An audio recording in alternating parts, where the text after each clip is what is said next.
Pilipinas, wala nang aktibong guerrilla front ng New People's Army ayon kay Pangulong Bongbong Marcos. Ang detalye ng balita mula kay Creseline Cataro.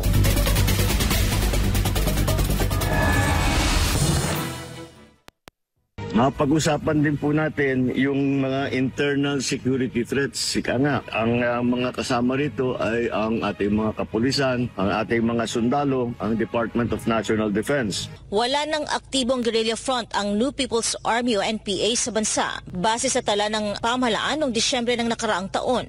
Sa isang video message, sinabi ni Pangulong Ferdinand Marcos Jr. na resulta ito ng anti-communist insurgency campaign ng gobyerno. Nitong 2023, nakapag-neutralize ang pamahalaan.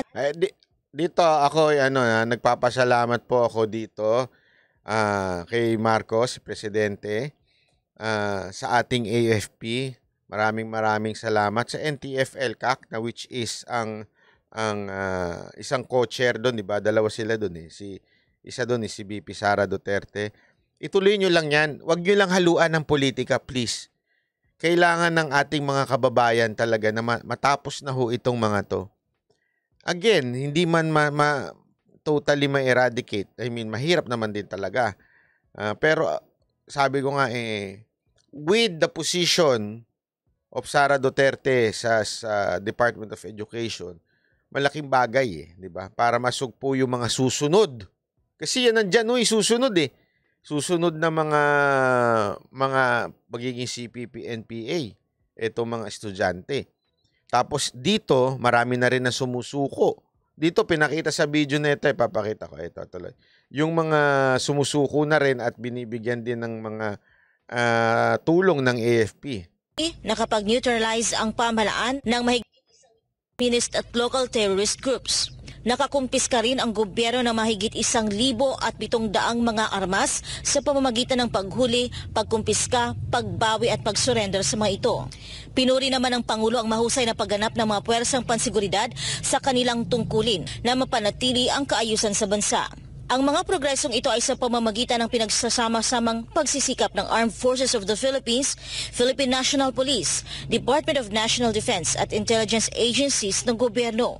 Kaya patuloy natin ipaglalaban ito at maganda naman ang performance ng ating AFP, maganda naman ang performance ng ating mga pulis at magandang koordinasyon ng SND, ng Department of National Defense. Lahat ng ating mga intelligence agencies ay silang nagtutulungan, kaya naman naging matagumpay itong ating kampanya kontra sa internal terrorism. Una rito, nagbigay ang Administrasyong Marcos ng kabuuang 91.47 million pesos sa mga dating rebelde at surrenderies. Ito ay nagsilbing tulong pinansyal sa ilalim ng Enhanced Comprehensive Local Integration Program Package ng pamahalaan na pinangangasiwaan ng Department of the Interior and Local Government o DILG. Base sa year-end report ng ahensya, umabot sa mahigit 1,000 na mga dating rebelde na binubuo ng mahigit 800 NPA fighters at halos 300 milisya ng bayan members ang nakatanggap ng tulong pinansyal mula sa pamahalaan hanggang sa katapusan ng Nobyembre taong 2023. Kabilang sa iba't ibang tulong sa ilalim ng DILG package ang agarang tulong sa mahigit 1,000 na benepisyaryo, livelihood assistance sa mahigit 700 recipients, reintegration assistance sa mahigit 1,000 benepisyaryo at kabayaran sa mahigit 260 baril na kanilang itinurn over sa mga persa ng pamahalaan. Ayan, so sana tuloy-tuloy lang po ito sa ating mga sundalo. Palakpakan po natin, hanga po ako sa inyo.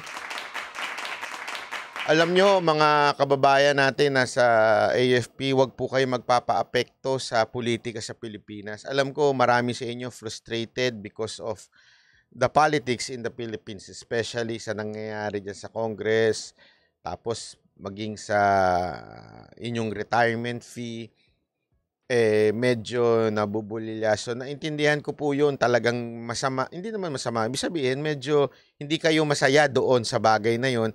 Pero gayunpaman, maraming salamat dahil tuloy-tuloy kayong lumalaban para sa bayan, para makamit natin ng kapayapaan. Alam nyo, malaking bagay ito. Baka sabihin niyo, ano bang halaga niyan? Wala naman kaming pakialam sa mga MPA. Wala naman kami, hindi naman kami maapekta. Hindi ho. Yung mga yan, CPP, NPA, yan o yung mga terorista. Yan o ang tunay na terorista. Okay? Ano ibig sabihin po niyan? nagkakalato ng lagim yan, hindi lang sa mga probinsya. Kahit ito dito, maaaring tahimik sila ngayon kasi nga pahina na sila ng pahina. Pero huwag niyong kakalimutan yung mga ginawa nilang bombing before. 'Di ba? Yung sa mga bus. Ngayon, dahil nga medyo talagang pahina na sila, hindi na nila magawa yung ganyan. Kaya napakalaking bagay ho niyan. 'Di ba ho? Napakalaking bagay na ginagawa ng AFP. Kaya maraming salamat po sa inyo. Huwag kayong magpapapekto sa politika.